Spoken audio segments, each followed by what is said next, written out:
What's going on, everybody? It's Roarwaja coming at you with a brand new video. So if you've been paying attention to the competitive format, YCS Pasadena was quite the event, with top 32 consisting of 26 Ishizu tier limit, 3 Floowandereeze, and 3 sprite variants.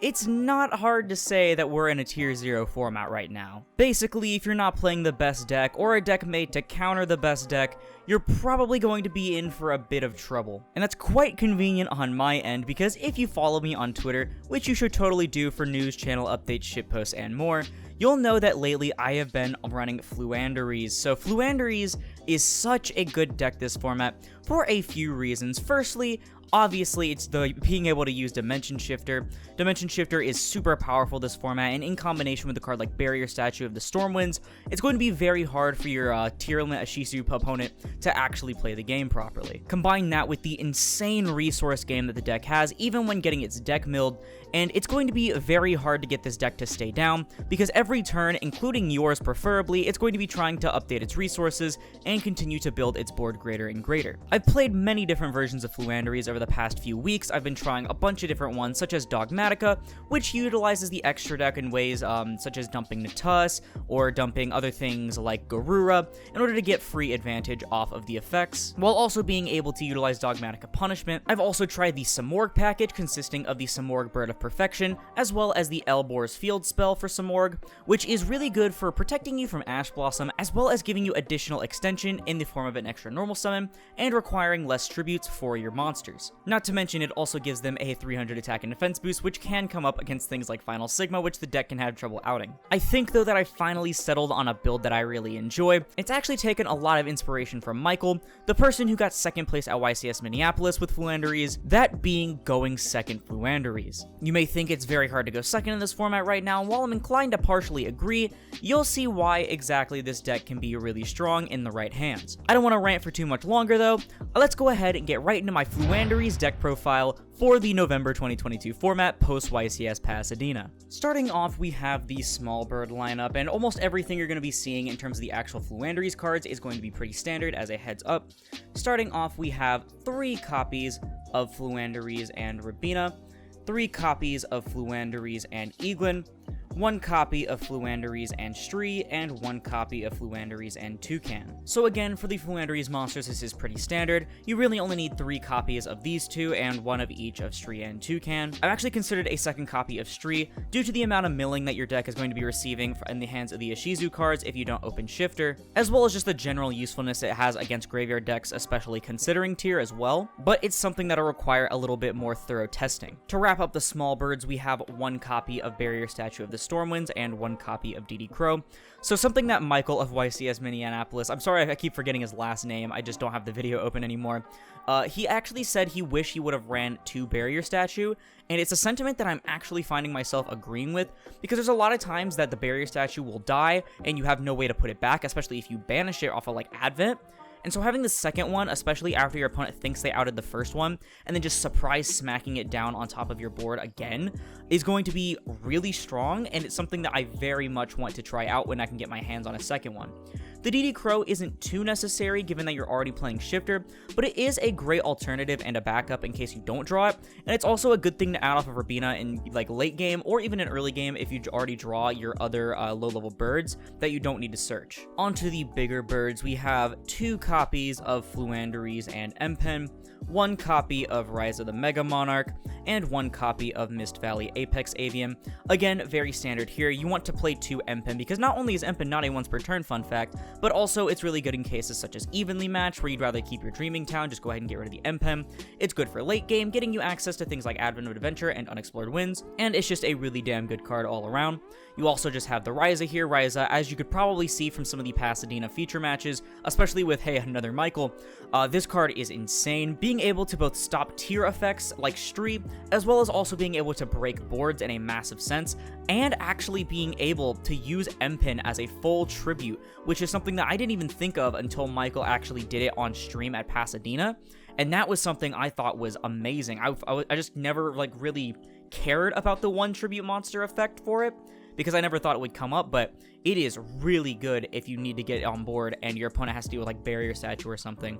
The Mist Valley Apex Avian is also a pretty good card. It's something I consider dropping for something like Earthbound Immortal Asclepichu, especially because I am on 5 different field spells in this deck. Well, not different, but 5 field spells in this deck. It was 6 at one point. But I just feel like Apex is probably better this format because you don't really want to be nuking your opponent's board with the Asclepichu when they're just going to trigger like 8 different floating effects. Plus, the Apex Avian Negate has clutched a lot of different games. For the final monster of the deck, you know him, you probably hate him. We have 3 copies of Dimension Shifter. This card is just absurd, this format. It will single-handedly win you multiple different matchups, especially a Shizu tier, but it's even better in this deck compared to any other deck because you can use it multiple times in a single game. Being able to place it on top with the Ryza and then draw it later with nothing else in your graveyard, or being able to clear your graveyard, including it with the Stree to use another copy, is really good for your grind game, especially because sometimes, even if you do have the Shifter, you won't be able to keep going with your hand because they either have a few disruptions or you just didn't draw your combo, or your end board just isn't enough and they have an out. So being able to use D-Shifter multiple times in a single game is just kind of an auto win button right now. It's kind of like the main reason why I decided to play this deck, because I wanted to play a deck that played Shifter and wasn't bad, Exo Sister. And so that's one of the main things that got me stuck on Floowandereeze. Getting onto the back row now, starting us off with the field spells, 3 copies of Floowandereeze and the Magnificent Map, 2 copies of Mystic Mime, 1 copy of Terraforming, and 1 copy of Set Rotation. Yeah, go ahead, get your torches and pitchforks here. Go ahead and slander me in the comments telling me to commit Rope Neck.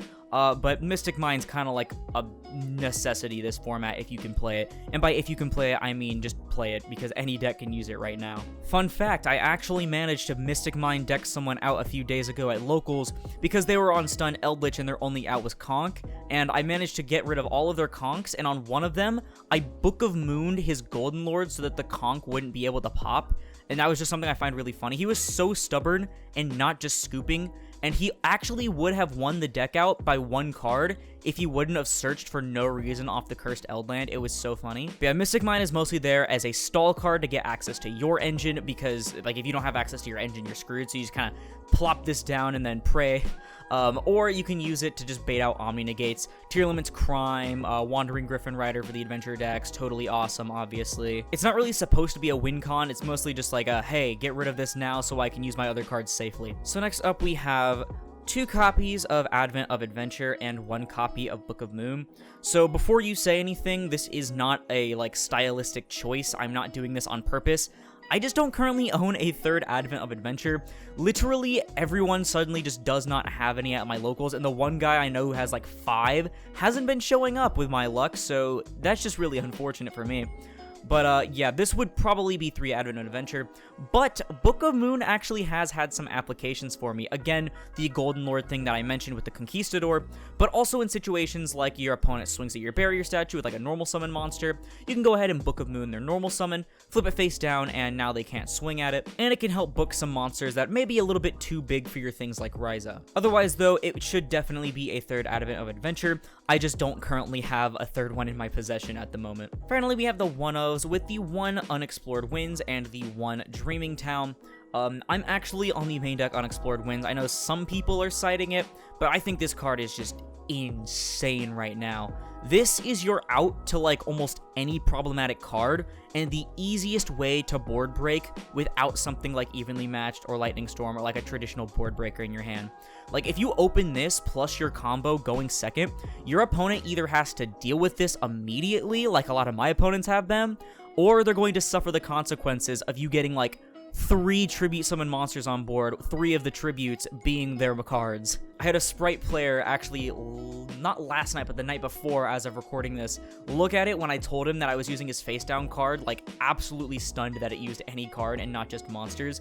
It's so good. It's also just really good for recycling in the late game or in simplified game states to dig for combo pieces, because like you can take your things that you don't need, like your Stree or your Toucan that you can grab later, and you can put them on the bottom to just get 2 free draws, which can be really good for things like Advent or whatever. Honestly, I wish there was a way to search this outside of M-Pen. Like I wish Advent just added any card, but I guess that'd be kind of broken now, wouldn't it? But yeah, I love Unexplored Winds. This card is insane. And then obviously the one Dreaming Town. Dreaming Town is like your bread and butter of this deck. It is unfortunate when I draw this going second, but at least it lets me do something in case I'm not able to break the board enough and set up mine. Pot cards, this is pretty standard here too. 3 copies of Pot of Duality, and then this should be 3 copies of Pot of Prosperity. I currently do not own any copies of Pot of Prosperity. Our good friend M-Rocket is allowing me to borrow his Prosperities while he's not using them, which I cannot thank him enough for. And he only had the 2, so this should definitely be 3 Prosperity. Trust me when I say Extrav is not something you want to consider in this deck, no matter how much you don't care about your extra deck. Being able to just excavate 6, not only to get your combo pieces like Rabina or your map, but especially in a going second deck where you can dig for your board breakers, is really, really good. And the amount of times that I've extraved and drawn into like complete duds, but if I had Prosperity instead, I would have won the game, it's pretty sad. So yeah, this is one of the main things keeping Flunder from being the budget deck right now. A lot of people are like, oh, the deck's pretty budget now after the tins. It's like, yeah, all the Flunder stuff except for the advents are like, you know, $5 total, if that. But then the advents are like 25, Prosperities are like 40 and not 30 anymore, so kinda rough right now. Now on to the board breakers that really make this a going second deck that really shines. 3 copies of Evenly Matched and 2 copies of Lightning Storm. Being able to finally get my hands on Lightning Storms is so nice. I have managed to pick up these 2 for $20 total, and they're prismatics too, and I was planning on just getting the Ultras from Mavens, but he actually had the prismatics, which are very shiny. But rarity ranting aside, these cards are so good right now, especially together, but Evenly Matched specifically is definitely a card that I think a lot more decks should be on in the main right now. Like, especially now that it had the reprint in Mavens, there is, like, no excuse for you not to have Evenly and at least cite it. Because this card in this specific format is so absurdly good, because either they have the Omni Negate and you bait it out with something like Lightning Storm, Mystic Mine, or whatever, or in the case of most tier end boards, if they don't have the Crime, they don't have an Omni Negate, and you just completely rip apart their entire board. None of it gets sent to graveyard, so they can't use it later, because Tier has no way of recurring banished face downs. In fact, neither do most decks in this format. And being able to just completely remove all of their resources on board is going to make it so much easier, especially considering that a lot of decks right now, especially Tier, aren't on hand traps other than like Orange Light. It's going to make it a lot easier for you to like stretch your legs out, or your wings in this case, and you know, get your plays going before they can retaliate on their upcoming turn. Basically, Evenly Matched is like the most insane equalizer in the game right now, especially when compared to something like Dark Ruler, and I think it's an absolute must-have staple card if you want to play in this format. It's especially good in combination with Lightning Storm because, again, Lightning Storm can bait out an Omni Negate, but also what's really good is if your opponent has, like, a really important back row they want to keep, like the Sprite player wants to keep their starter or something, well, you can evenly match them first, and then as soon as they're down to like that one last card, you can Lightning Storm them to either make them use it immediately, or if they can't, it's just completely gone and their entire board is gone and you've removed everything they've built up. So yeah, these cards are really nice. Would I consider a third Lightning Storm? Maybe. If I could pick one up, I would experiment with it. One thing that I did experiment with was Triple Tactics Talents. I was playing one in the main and one in the side, and yeah, obviously it's not going to come up as much when it's just like a one-of, but even in the games 2 and 3 where I cited in the other one, Triple T just does not feel as great in this deck as you'd really like it. It conflicts with Prosperity and Extrav and stuff in being able to draw things, just like how Unexplored Winds can conflict a little bit, but I just think the card's too good. So most of the time, you're going to end up either only stealing a monster, which is useless if you're going first, or ripping a card from the opponent's hand, which doesn't really matter as much as you may think, given all the interactions with the different decks, especially decks that can use just one card combos, which are almost any deck right now, depending on the mill for tier. Like, Triple T is just not going to give you as much value as you may think. Maybe put it in the side deck if you want to experiment with it, but personally, it just wasn't for me. And finally, to wrap up the main deck, we have the one Called By. Called By is just like a staple. I mean, nothing really much to explain here. It's especially good this format because you can hit a tier name or an Ishizu name, and it also just protects your stuff from like Orange Light, so that is it for the main deck. I believe I am at 41 cards now after removing the Triple T. I would like to go down to 40 cards, I just don't know exactly what I'd cut, but, you know, whatever, it's not really that big of a deal. So, onto the extra deck, you know, a lot of Flunder players, they just say the extra deck doesn't really matter. I kind of disagree. I use the extra deck sometimes, especially now that I have a certain card that I want to mention, but let's just go ahead and get into it. The Zeus package, very simple. 1 Assembled Nightingale, 1 Downer Magician, 1 Zeus. Look at my ulti Zeus, he's so shiny. I haven't used this package since Bird Up.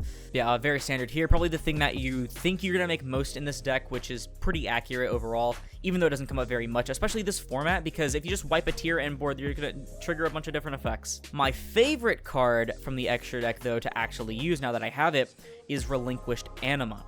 So Relinquished Anima is such a good card. People do not care about their zone placements, especially in this form, like, especially, you know, with the amount of fusions and other things in this format. So, like, they put, like, a Kaleido Heart or, like, a Roll Kalos or just anything that's, like, really thick in one of the adjacent extra monster zone zones. You just normal summon something, don't activate the effect. It also works with DD Crow, which is really good in case you brick. And you just link off, make the Anima. Anima slurps up 1 card, and then just punches over another one. That's 2 cards removed from the field for the price of 1. And especially if you have something like Map or a Dreaming Town, you can still play it on your opponent's turn or on the following turn, even though you can't use any of your Flunder effects the turn that you special summon. It came up a few times on the Saturday tournament, which was the same one with the Sprite player. Once it should have come up, I should have been able to use it when I was staring down a double Masquerade that I was trying to dig for the unexplored winds to out while sitting on Mystic Mine, when I realized that I could have just normal summoned Eglin, linked into this, used it to take one of them, and then use it to punch over the second one. That would have fixed all of my worries, especially because I had, like, Dreaming Town map, all of that good stuff set up. This card is severely underrated, and I feel like it's definitely something that'll make Flunder players like appreciate their extra deck a lot more. For the rest of the links, though, we have stuff that you really don't want to make. Areas here because, you know, you can steal a Toad or a Cheng Ying for the Sword Soul players. We also were playing Wind, but I had to cut it for one of my other things that I'll show you here in a second. Shurig, you can technically make, doesn't really matter. You can also search if it's sent. And Underworld Goddess is literally your only out to towers, a card that I forgot I had in my extra deck when playing against M-Rocket, which made me lose because I scooped to his final Sigma, and then I realized after the tournament that I was actually super stupid and I had enough monsters on board to just not care. We also have Natus for the starting the fusions. You know, if your opponent sends it or whatever, then you can just get a free pop.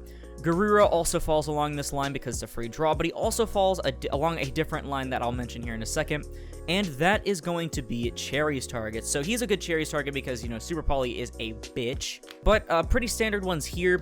We have Sprite Elf for the Sprite matchup, also works against Tier. Kit Kalos is like the most important card in the Tier extra deck. Prime Mathmech Alimbertian is what I cut the win for because this card is just really good for Mathmech, and M-Rocket's on Mathmech, and I just wanted to spite him a little bit. It's kind of just like a funny thing here. We have Double Dragon Lord for the Tri-Brigade matchup, because Tri-Brigade is still technically a deck. Also, it is just really strong for Tri-Brigade to get this on board against your barrier statue, so you can, like, watch them banish 2 for cost. You can chain your cherries, banish this from their extra. Not only are they not going to get a summon because they won't have any legal targets, but also you're going to be wasting their graveyard resources. We have the 1 Mirror Jade because Branded is a deck, and Mirror Jade is a very strong out to your things like M-Pen. And then we have the Chi Xiao for the occasional Sword Soul player, because you just want to prevent them from getting off any of their plays in the first place. But, ladies and gentlemen, I think that is going to do it for my deck profile. So, I've actually been really enjoying this deck. I know a lot of people don't like it or don't like playing against it, and honestly, that's completely fair, but I just love the resource game that this deck puts up. I love decks that can just repeat their turn over and over, and the recursion that this deck has, while also being a relatively affordable option in this format that can actually compete with the Shizu tier being such a dominant force. I just really like it. I know a lot of people have actually been converted over on Twitter due to me ranting about this deck so much and realizing just how good it is this format. I don't really blame them. This format is kind of obnoxious. I'd probably be taking a break if this wasn't like my pseudo job at this point. But yeah, I hope you guys all did enjoy this deck profile. Let me know what you thought about it down in the comments below.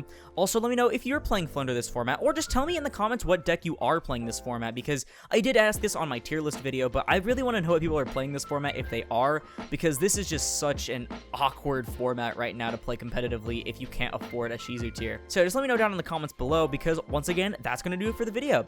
If you liked it, please sure to leave a like, as it helps put this video and the channel into YouTube recommended. And if you like this content, you want to see more like it, like the rest of my deck profiles that I have on the channel. I have a lot, and I'm going to try to get up some more soon. I'm going to have some more fun decks for you to play this format rather than just the competitive stuff. Then perhaps consider subscribing, because we're going to try to hit 2,500 subscribers by the end of 2022, which is approaching fast. But once again, thank you all so much for watching, and I'll see you in the next one. It is Aurora, signing off.